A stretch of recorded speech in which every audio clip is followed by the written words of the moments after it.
Sí, ya se ve.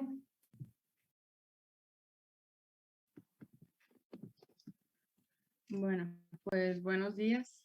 Yo soy Jennifer Barragán y les voy a hablar sobre la Recording in leishmania. progress.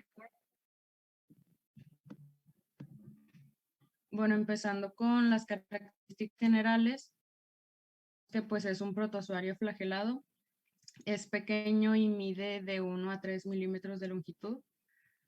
También es un parásito forma a mastigotes ovales, que estos llegan a medir de 2 hasta 6 milímetros.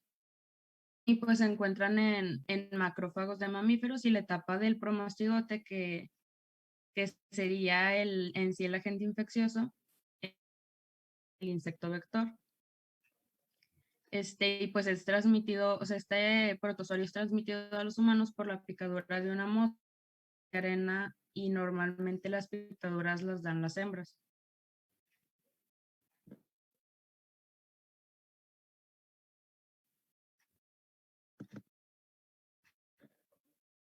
Bueno, la enfermedad que produce, pues tenemos, sí, la leishmania tiene especies, y pues todas estas especies tienen morfología muy parecida, que es casi idéntica, y lo que hace que sea especie serían las características clínicas. Entonces, por esto mismo, se dividen estas especies en 3 grupos diferentes, que el primer grupo sería la leishmaniosis cutánea, que también se le conoce como úlcera de Oriente, botón de úlcera de chicleros, y tiene otros nombres. El segundo, leishmaniosis mucocutánea, que también se le conoce como espundia. Y el tercer grupo sería la leishmaniosis viral, que no pronunciando bien, pero también se le conoce como cala azar. Y en cuanto al ciclo biológico, dos imágenes. La primera se describe como de manera más específica todo el proceso, y en la segunda pues de manera más general, pero básicamente lo que pasa en el ciclo biológico es que las moscas de la arena, que vendrían siendo el vector, emiten los promastigotes infectantes por medio de una promastigotes, son el agente infeccioso. En picadura rápidamente se va a transformar en amastigotes después de que se fagocitan. Entonces, se van a multiplicar y estos van a llenar todo el citoplasma de la célula, y luego estas células que están infectadas se van a romper, y luego ya los parásitos se liberan y otra vez son fagocitados, y el proceso se va a repetir y repetir. Entonces esto termina causando pues, tanto cutáneas o bueno, puede ser cutánea o bien visceral, según la especie de leishmania, y también tenga el...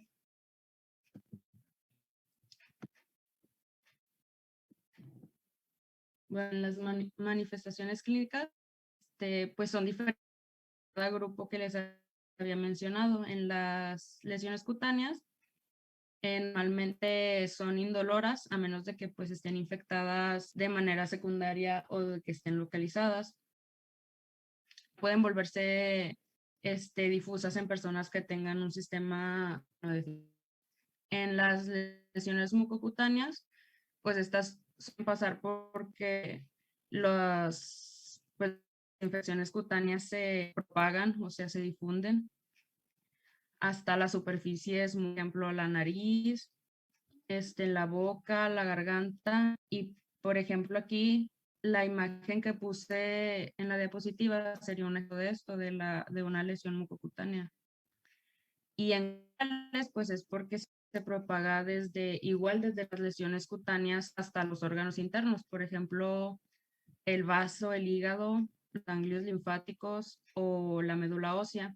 Y pues provoca que se agranden estos, provocar fiebre, anemia, trombocitopenia, e incluso puede causar la muerte.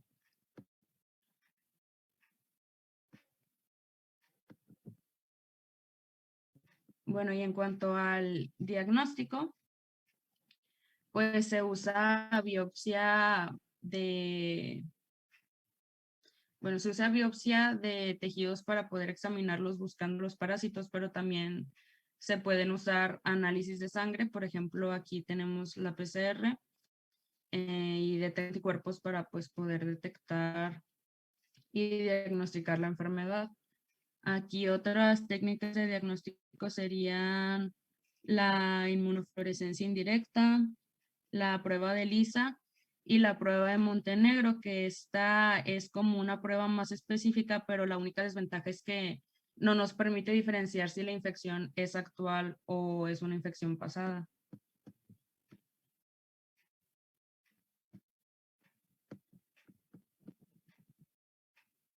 Bueno, y pues tenemos que se presentan 2 millones de casos nuevos cada año y que es una parasitosis rural en algunas áreas tropicales. También es común que se presenten casos en bebés, en niños y en adolescentes, y también de vez en cuando se presentan por oleadas epidémicas. También más, pues la enfermedad suele disminuir en lugares donde hay menos población canina, o sea que haya menos perros. Y también se relaciona mucho con la distribución o bueno, con la presencia de los moscos vectores, que en este caso sería la mosca de arena. Bueno, y en cuanto al tratamiento, bueno, no la mayoría, más bien algunos pacientes no necesitan tratamiento, o sea, la infección se resuelve sola. Pero en caso de que la persona sí necesite tratamiento, no debemos de generalizar, o sea, se debe más bien individualizar el tratamiento para el paciente y porque como les decía, hay diferentes especies y puede infectar diferentes áreas del cuerpo, entonces se tiene que tomar eso en cuenta, pero en sí el tratamiento de primera elección de cualquier tipo de forma de las leishmaniasis es con ammoniales pentavalentes. Y antes de iniciar cualquier tratamiento, debemos de evaluar al paciente clínicamente para así detectar lo que son alteraciones cardíacas, hepáticas y renales. Y pues eso sería todo y ahora seguirían las preguntas.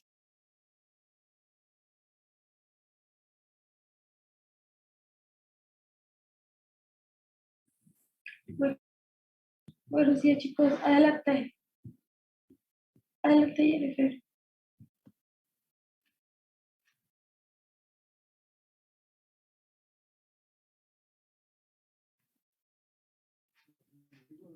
Bueno, la primera pregunta sería, ¿de qué manera se transmite?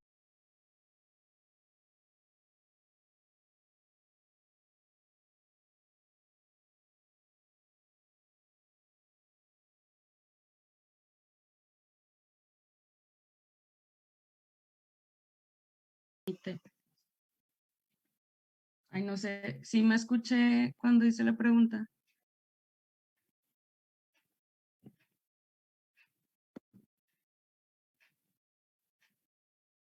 No, casi no, pero yo le respondo, Jennifer. Es por picadora de una mosca de arena hembra. Sí. Bueno, la segunda pregunta sería, ¿en cuántos grupos se dividen las leishmanias y cuáles son? Eran 3, si mal no recuerdo. Era la leishmaniasis cutánea, la visceral y la mucocutánea. Sí, esa. La tercera pregunta es, menciona 3 métodos de diagnóstico. Es por PCR, ELISA, IFI y prueba de Montenegro. Sí. Y la última pregunta es, ¿dónde se produce la etapa de promastigote flagelado? Dentro del vector, que sería la mosca. Sí, está muy bien. Y eso sería todo. Gracias, chicos. Recordemos que es a través de un vector. Parece que hay vectores que son biológicos y hay vectores que no son biológicos dentro de este. La transición es a través de un vector. Por eso nosotros la mayoría de las veces el uso de repelentes, el uso de mosquiteros acá hacia el norte, donde nosotros vivimos, y la mayoría de nuestras casas pues tienen mosquiteros. Perdón. Tiene dos, para el sur es un poquito menos el uso de este tipo de, para prevenir, pues, el contacto. Acuérdense que la morfología, puedo hablar mucho, chavos, la morfología es amastigote y promastigote. Tienen un ciclo biológico que es en la etapa del mosquito, tiene que cumplir parte de su ciclo en la etapa del mosquito. Y en la etapa humana nosotros somos parte del crecimiento. En la mayoría de las leishmaniasis que se presentan aquí en México es cutánea. Y en México se presenta la donovani. Oh, es que no puedo hablar mucho.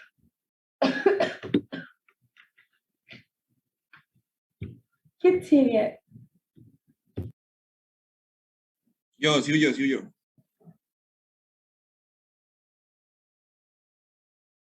Adelante, por favor, pero no puedo hablar mucho. No traigo ya voz, chavos.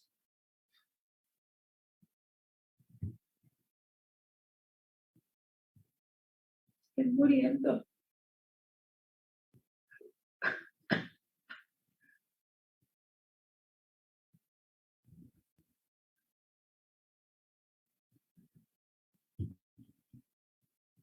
¿Ya se ve? Sí, adelante. Bueno, pues buenos días, me presento, como ya me han de conocer, soy su compañero Gerardo Carrillo García. El día de hoy me tocó exponer a mí en la clase de hoy, bueno, junto a mis otros compañeros. Yo les voy a hablar de un tema de suma importancia, que es la Pneumocystis carini. Si hay alguna duda, alguna pregunta, pues por favor háganmela saber en su respectivo momento.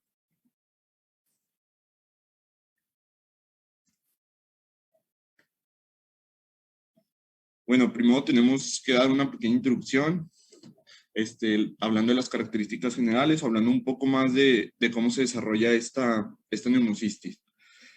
Bueno, la Pneumocystis jirobosi, que antes era nombrada Pneumocystis carini y que antes también era considerada un protozoo, es ahora reconocida como un hongo gracias a estudios moleculares que se han ido desarrollando a través pues de la vida, a través del tiempo.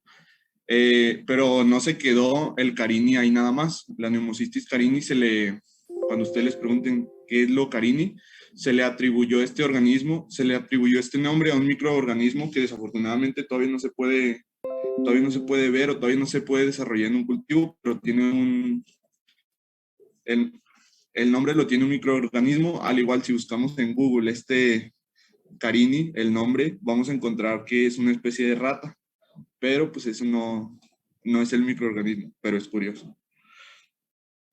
La Pneumocystis jirobosi constituye uno de los principales agentes causantes de infecciones oportunistas en los pacientes inmunocomprometidos, especialmente en aquellos con la infección por el virus de la inmunodeficiencia humana, el VIH. ¿Cómo se identificó? Bueno, este organismo fue identificado por primera vez a los comienzos del siglo pasado, pero su importancia clínica se dio después de la Segunda Guerra Mundial, en donde se identifica como una causa de neumonía en orfanatos en Europa, donde niños jóvenes malnutridos fueron diagnosticados con un tipo de neumonía intersticial. Aquí lo que les empezó a funcionar fue el uso de quimioterapia como tratamiento contra del cáncer, que se usa la quimioterapia, u otro tipo de terapia inmunosupresora, así como también la pandemia generada por el virus del síndrome de inmunodeficiencia adquirida, el SIDA, consolidaron que este es un hongo oportunista, ya que necesita algo más para empezar a crecer él solito. ¿Alguna duda, alguna pregunta? ¿No? Le damos ahí. Bueno, les voy a hablar de dos ciclos biológicos, para que pongan atención. Un ciclo biológico fue el que encontré por un doctor, el doctor John John Ruffolo, que es el que estamos viendo en pantalla, y el otro es el que encontré en un libro. ¿Y por qué les voy a hablar de dos? Uno es el que en sí está con las especies de Pneumocystis, que es en este caso, pues estamos hablando de la Pneumocystis de la Javici, pero el otro lo han ido desarrollando a través de imágenes. Empezando con el ciclo que está propuesto, con el ciclo que está en pantalla, pues este hongo se encuentra en los pulmones de mamíferos, donde reside pues sin ocasionar infección evidente, hasta que el sistema inmune se debilita. Entonces puede ocasionar lo que es una neumonía letal. La fase asexual, que la podemos ver donde dice sexual, se forma de manera trófica y se replica por medio de lo que es mitosis, así hasta que hay una maduración. En lo que es la fase sexual, la haploide trofica forma un conjugado y produce un cigoto, una espiroqueta, sí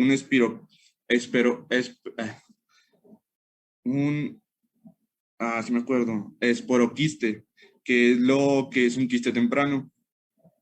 ¿Qué va a pasar después? Esto va a pasar por medio de meiosis y posteriormente mitosis, produciendo lo que van a ser 8 núcleos haploides, que va a ser un quiste de forma tardía.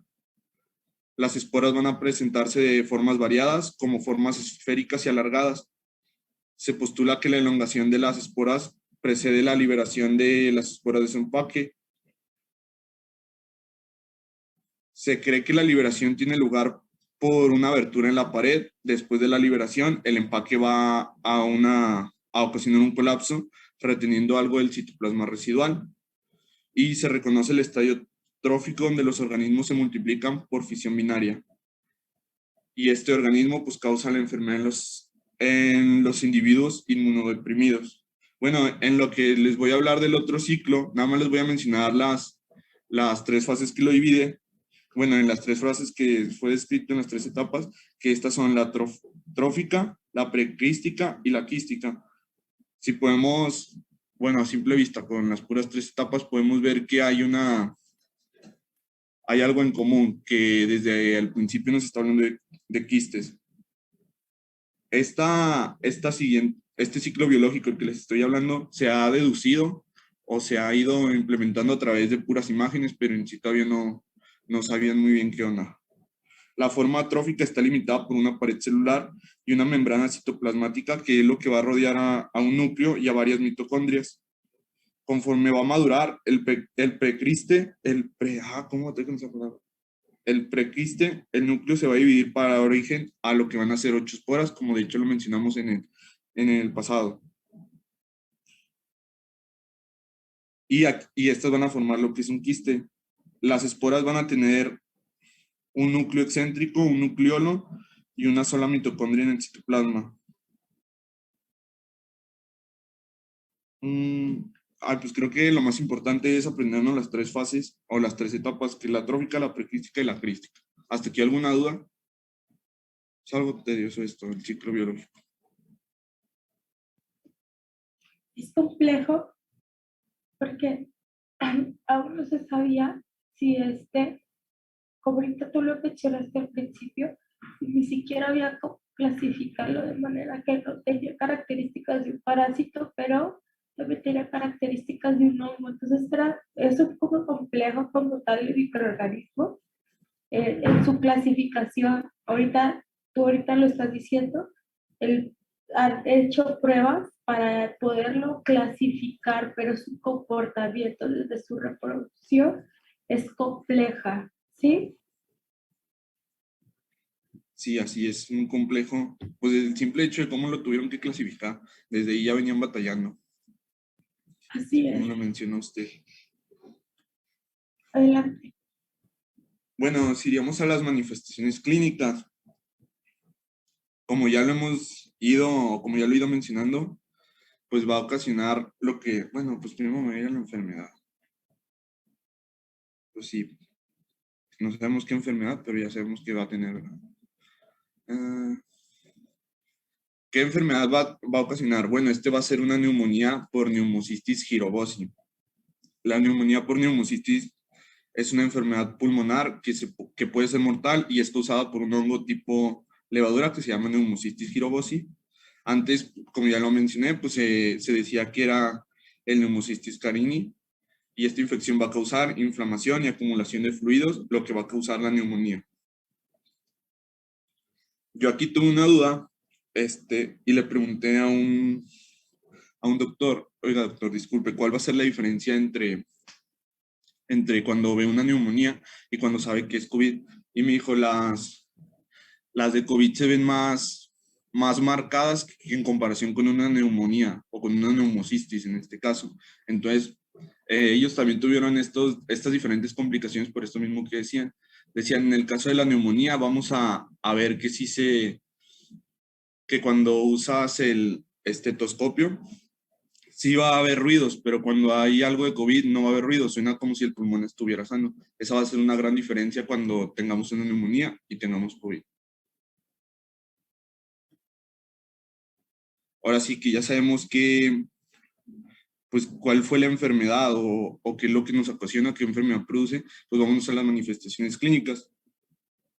En la mayoría de los pacientes se va a presentar un cuadro de neumonitis que progresa a neumonía. Por sus siglas en inglés va a ser una PCP, una Pneumocystis carinii neumonía. O, bueno, es que siguen utilizando algunos carini. Y van a existir 3 patrones distintos de acuerdo con las manifestaciones clínicas. El primer patrón se va a presentar en pacientes con inmunosupresión severa, como lo es el caso con los niños con desnutrición severa o inmunodeficiencias congénitas, y en pacientes con VIH o con CD4 muy bajos. ¿Qué características va a tener este patrón? Bueno, se va a caracterizar por hipoxemia, con tos y disnea leves. La mayoría van a ser sin fiebres y los niños van a seguir progresando a una insuficiencia respiratoria. El segundo patrón va a presentarse en pacientes con inmunodeficiencia desconocida, con comienzo súbito de hipoxemia, fiebre, tos, taquipnea y disnea, la cual va a progresar de manera más rápida a un compromiso respiratorio severo en comparación con la pasada. Y el tercer patrón y el último es la enfermedad. El patrón de la enfermedad ocurre como parte del síndrome de reconstitución inmune, el cual clásicamente se da en aquellos pacientes en quienes se ha iniciado la terapia antirretroviral y reaparecen los síntomas respiratorios luego de una mejoría inicial de estos. También se ha descrito en pacientes sometidos a trasplantes de médula ósea. En todos los casos, el examen clínico evidenciará solo la disnea cuando está presente y tos seca, dado que la auscultación pulmonar suele ser normal. ¿Hasta aquí alguna pregunta, alguna duda?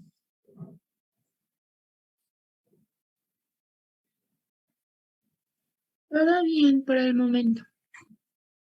Gracias. Espero que así sea. Bueno, la patogenia. El neumocistis es un organismo de baja virulencia que rara vez va a producir una enfermedad en un hospedador con función normal de los linfocitos T. En los animales de experimentación, la infección progresiva puede iniciar con administración de corticosteroides. Y se mencionaba también, o leí por ahí, que también si se le administra corticosteroides a alguna persona con alguna inmunodeficiencia, todavía puede progresar más la neumocistis, pero desafortunadamente todavía no estaba 100% comprobado. Pero en animales, si se le administra corticosteroides, pues sí empieza a desarrollar esta neumonía. Y en cambio, en los pacientes con SIDA, el riesgo de desarrollar neumocistis se incrementa de forma espectacular una vez que el recuento de los linfocitos TCD4 disminuye a 200 células o menos. ¿Alguna duda hasta aquí? No, bueno. Bueno, eso ya lo vimos, el nombre de la enfermedad, de lo que causa.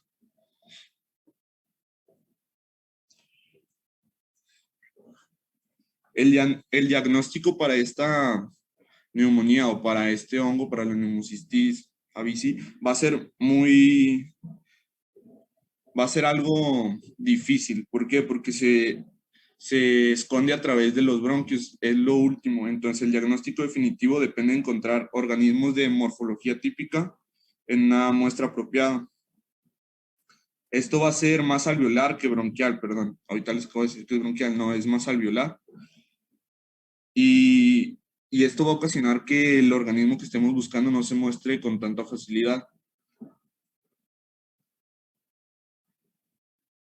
De hecho, pues para empezar a ver o para diagnosticar a alguien tenemos que hacer formas muy invasivas para detectar esta enfermedad. Y pues es algo que los médicos no hacen. ¿Por qué? Pues no quieren invadir o no quieren causar problemas, pero desafortunadamente en este tipo de casos las mejores opciones para llegar al diagnóstico seguro de neumocistis Javicio Carini, pues va a ser que utilicemos métodos invasivos.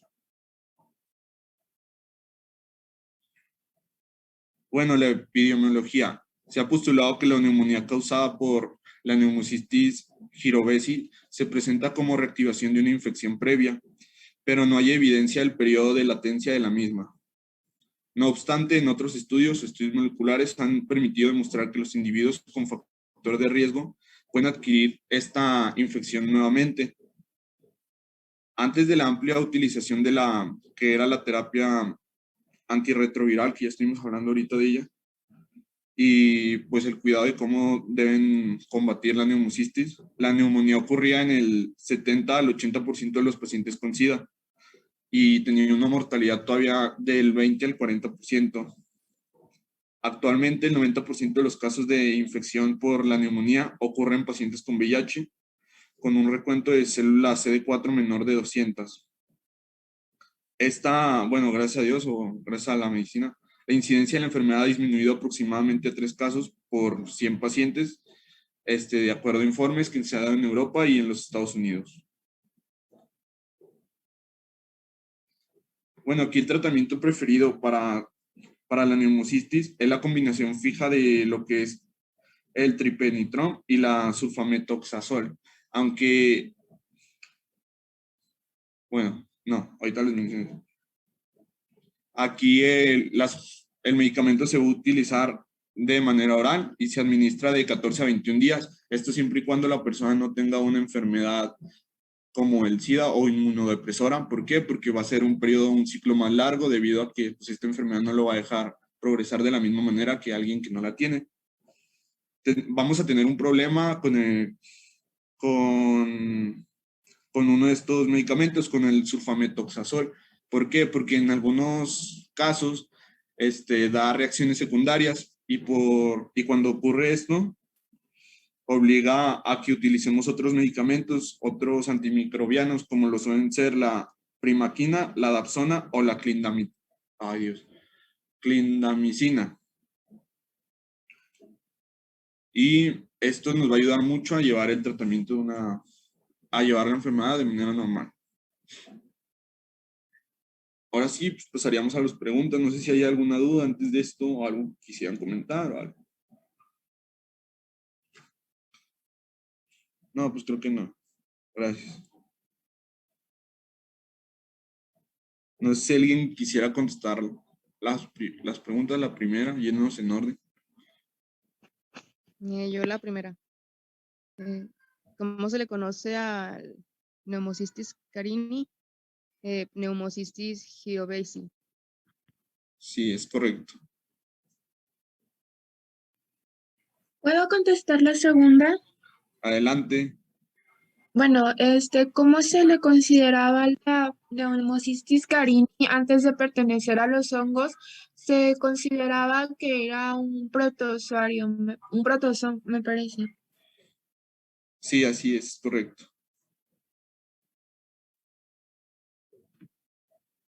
Yo la siguiente, a las inmunodeprimidas. Sí, es correcto. A las personas con enfermedades inmunodepresoras.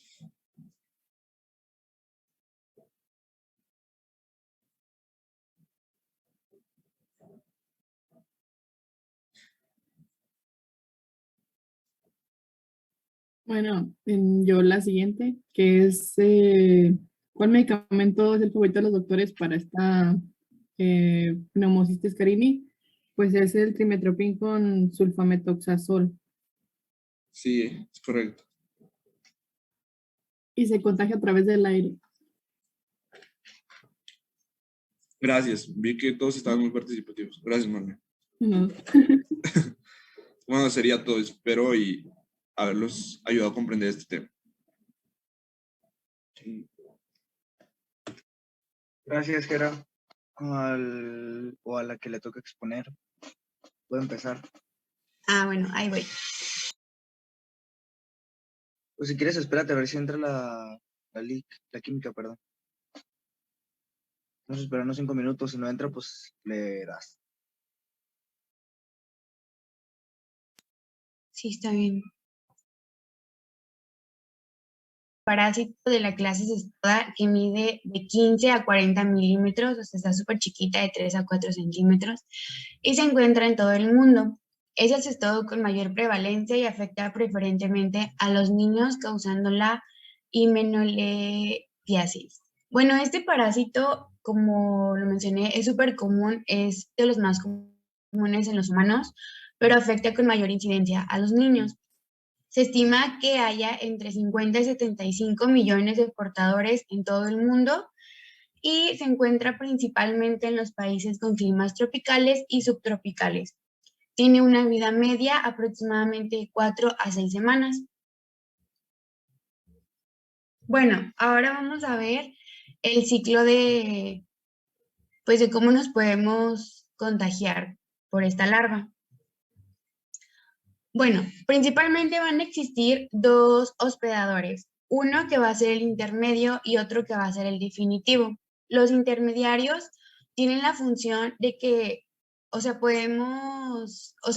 va a usar como para pasar a otro. O sea, no nos va a contagiar, solo se va a empezar a desarrollar. Y en el hospedero definitivo, que son los humanos y los roedores, ya es cuando nos puede provocar,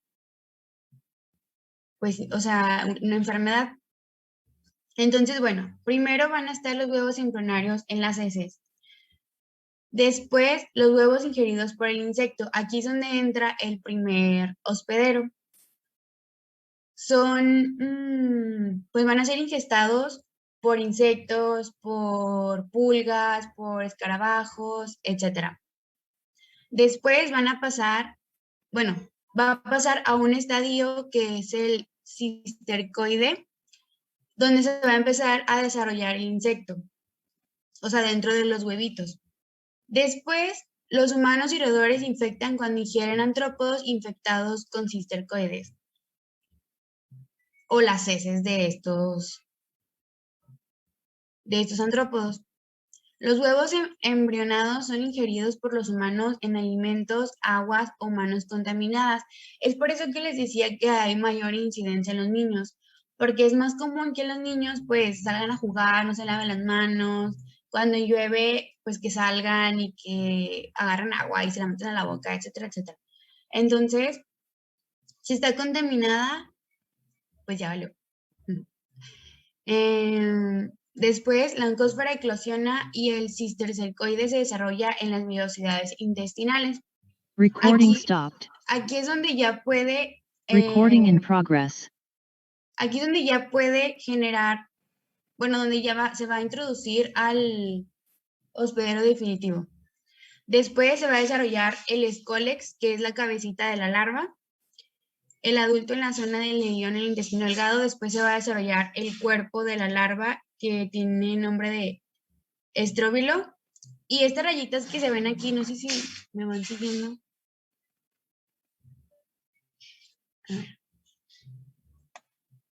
Estas rayitas que se ven en el cuerpo se les llama proglótides. Después los huevos se liberan a través del poro genital de los proglótidos grávidos. Y estos se pueden desintegrar y liberar los huevos. Aquí es donde ya, pues cuando ya liberan sus huevos contaminados, pues ya vamos a tener un parásito, ¿no? O sea, ya la infección, la enfermedad. Después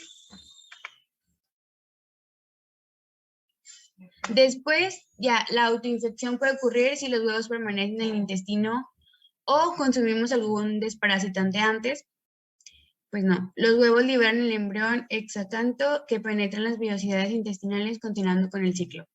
O sea, por ejemplo, si nosotros tenemos el huevito infectado en el intestino y nos tomamos algún medicamento, pues ya va a salir o sea, mediante la defecación.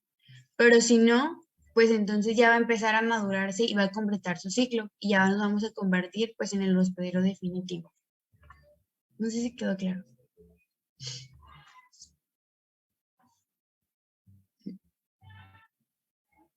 Y ahora mi vecina cantando. Bueno, las manifestaciones clínicas van a depender del número de parásitos que se hayan ingerido, de la edad y del estado en que se encuentra el individuo afectado. Y pues van a variar. Pueden ser desde asintomáticas, que son las más comunes, hasta cuadros graves con parásitos masivos, que como les digo, pues son más frecuentes en los niños. Pueden llegar a producir anorexia, dolor abdominal, hormigueo alrededor del ano, irritabilidad y diarrea. Y bueno, este parásito tiene todavía incidencia en países como Costa Rica, Cuba, Perú, Brasil, Argentina, y se les hizo entre 2019 y 2018 una encuesta a los infectados y les preguntaron que, pues, por qué creían que se estaban contaminando de esto. La mayoría, pues, no sabía, ni siquiera sabían que existía esta enfermedad. Y los demás, entre un 50% y 60% decían que porque no poseían agua potable ni alcantarillado. Entonces, pues es muy común que encontremos pues más roedores infectados en zonas donde pues no hay un drenaje ni tienen agua potable. Y pues también algunos comentaron que porque les compraban agua a los taqueros. Bueno, el tratamiento para este parásito, el más usual es el praziquantel, que es mediante vía oral, es una dosis única de 25 miligramos por kilogramo. Y algunos otros medicamentos alternativos es la niclosamida y la nitazoxanida. Y es todo. No sé si tienen alguna duda, sino para ya pasar a las preguntas.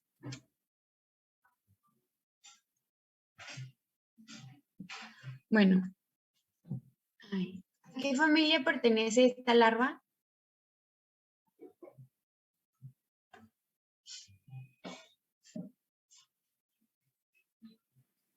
Es a los céstodos, ¿no? Sí. Número 2. ¿Cuáles son los tipos de hospederos que hay? Yo puedo. Sí, adelante. Son los intermediarios y los definitivos, ¿no? Sí. Y por último, ¿qué medicamento es el más utilizado? Es el praziquantel de una dosis. De una dosis. Es todo.